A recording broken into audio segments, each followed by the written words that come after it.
Associate Professor Dr. Fred Menard is hard at work trying to answer some very important questions when it comes to the brain.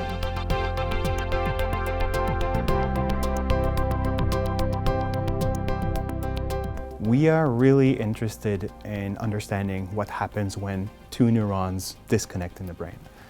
So when you think about a healthy brain, the neurons, when you get a new memory, neurons will connect and make a new connection, and that's going to be how they communicate. In my lab, we're deeply interested in understanding particularly how they disconnect in neurodegenerative diseases, such as Alzheimer's, Huntington's, and Parkinson's. So those are all diseases that have different causes, but they all have the outcome that in the end they sever neuronal connections in the brain.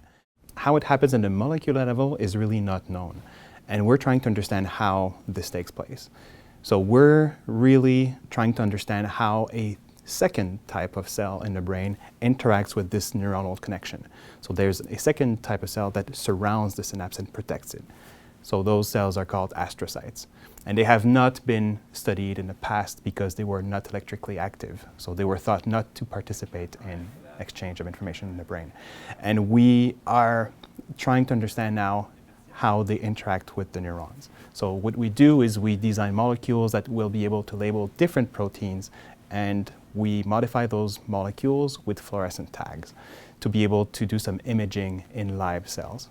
So the goal is to take these cells, label the different proteins, and be able to watch in real time what happens when you perturb the system in a healthy brain or in a diseased brain.